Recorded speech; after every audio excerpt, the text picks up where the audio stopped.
but more will be needed to shake a sectarian system as old as the Lebanese state.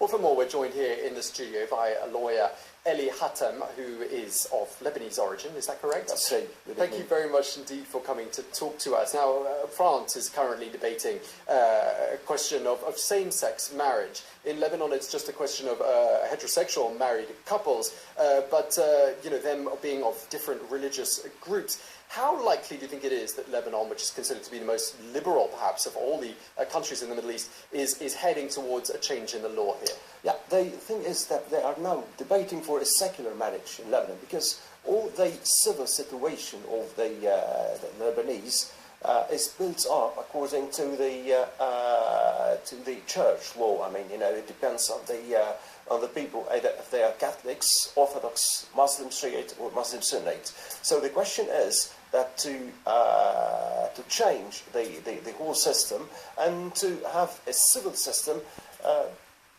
that rules all the family system.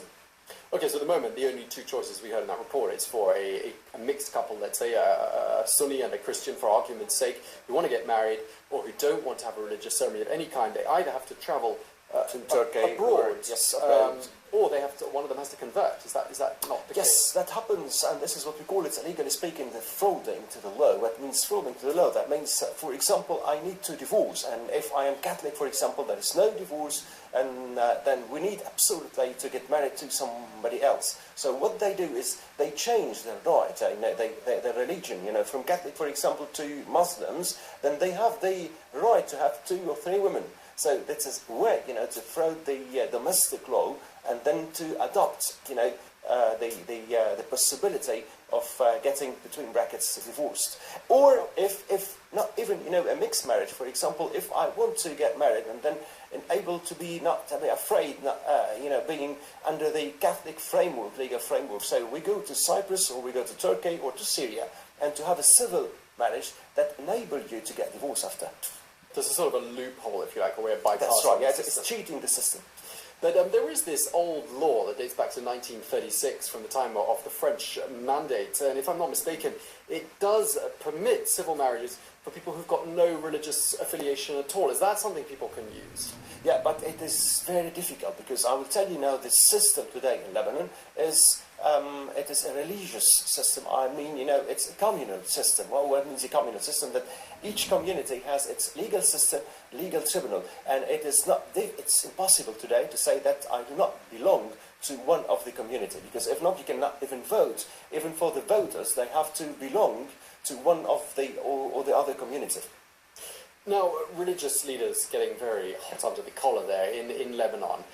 Skeptics might say that perhaps the thing they fear most, as well as threatening people with damnation and calling people apostates for supporting that civil union debate, perhaps they fear being marginalized, because after all, they have something to gain from the marriage process, involvement in divorce and inheritance battles. Presumably they get commissions today. Yes, unfortunately, you know, I'm a lawyer in France, and I know that the big difference between the lawyers in France and then the lawyers in Lebanon for civil, you know, for family, for example, proceedings. I know that the family proceedings in France, we get around 2,000 euros maximum for our legal fees for a divorce, a normal divorce. In Lebanon, for a normal divorce, the priests, I mean, the priests, the Christians or the Muslim priests, they get between 10 to 100,000 euros as legal fees for those files. And I think there is also a part of that in the debate against the civil marriage. And then one would have to take into consideration that a leader, a political leader, used to be Remo Ede, and he was in the 50s pleading for a civil marriage. Why? Because there is another aspect which is more psychological aspect, which is by leaving the people, you know, all communities getting married together, this opened the door to more solidarity between communities and between the people.